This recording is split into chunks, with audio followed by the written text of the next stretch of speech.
Querida familia, llegamos probablemente al momento más solemne de todos los Hechos de los Apóstoles, narrados el capítulo 15.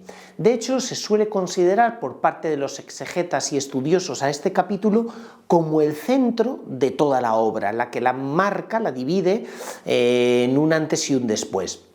Me estoy refiriendo al llamado Concilio de Jerusalén. Probablemente habéis escuchado nombre de famosos concilios, Concilio de Trento, Concilio Vaticano II.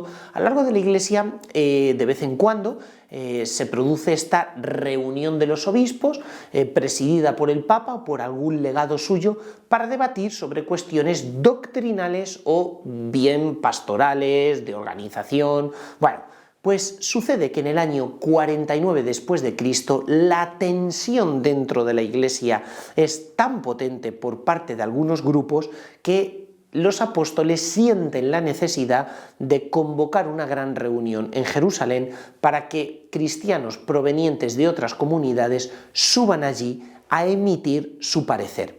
¿Y cuál es el punto debatido en cuestión? Bueno, muchos fariseos se habían convertido al cristianismo, sobre todo fariseos de la zona de Judea, nos cuenta el capítulo 15, y iban predicando el siguiente mensaje: si no os circuncidáis según la costumbre establecida por Moisés, no podéis salvaros. Tremendo. Pues claro, ¿de dónde viene la salvación? ¿De la muerte de Jesucristo en cruz por nosotros que nos purifica los pecados? ¿O de la circuncisión de Moisés? Ya vimos que San Pablo trató este tema en el discurso que dio en Antioquía de Pisidia en el capítulo 13 de los Hechos de los Apóstoles, dejando claro que Jesucristo nos liberaba de aquello que no podía hacer la ley de Moisés, que era liberarnos del propio pecado. Funcionaba como un ejemplito, como figura de lo que luego vendría a hacer Jesucristo en su muerte en cruz. Pero es que estos eran bastante insistentes. De hecho, dice, hay que circuncidarse, decían, nos lo cuenta aquí San Lucas, y tenéis que mandar a los paganos que guarden la ley de Moisés. Es decir, todavía más, no solo circuncidarse, sino guardar todos los preceptos de la Torá. Claro, el resultado es que nos cuenta San Lucas que se produjo un altercado y una discusión de no poca monta.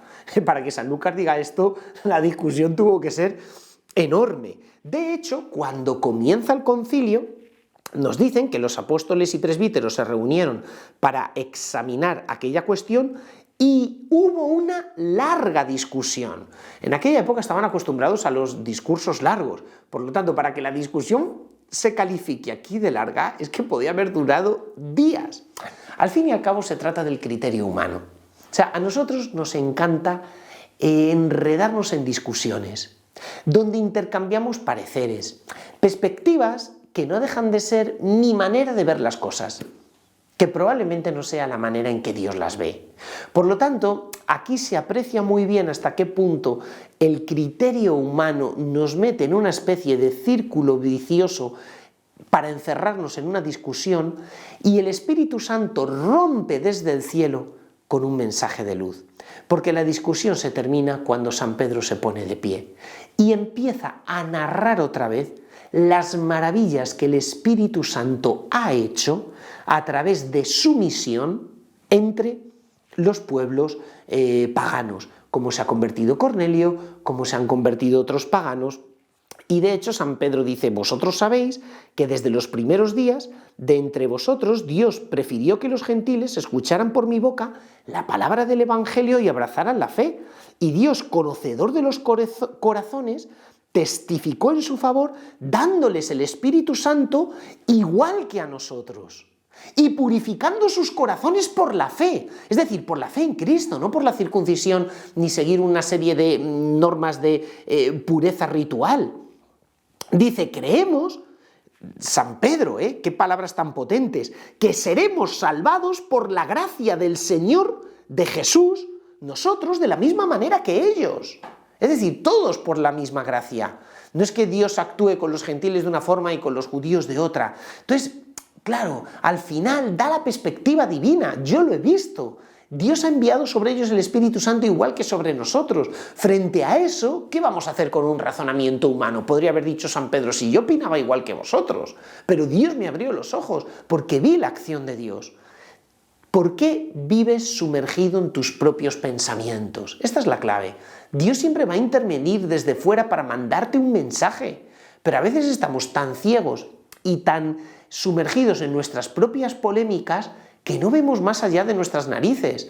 Y además esto nos enseña otra cosa. Tantas veces se ha dicho, bueno, es que una cosa es el Evangelio de Pedro y otra el Evangelio de Pablo. Bueno, es que lo que está San Pedro diciendo en el capítulo 15 de los Hechos de los Apóstoles es lo mismo que había estado predicando San Pablo en su primer viaje por Chipre, por Antioquía, por Licaonia, por Galacia. Es lo mismo. Es decir, es que la Iglesia cree lo mismo. De hecho, se está convocando un concilio porque hay una serie de personas que están comenzando a predicar algo que chirría con la fe de la Iglesia transmitida por los apóstoles. Por tanto, siempre unidos a la fe de los apóstoles. Cuando escuchemos infiltraciones ideológicas dentro del pensamiento de la propia Iglesia, cosas que no vienen en el catecismo de la Iglesia Católica, tú puedes decir, que me están dando gato por liebre, que están envenenando mi fe, no te lo creas. En el catecismo de la Iglesia Católica tenemos la fe de nuestra Madre la Iglesia garantizada por los apóstoles, la sagrada tradición, el magisterio, la sagrada escritura.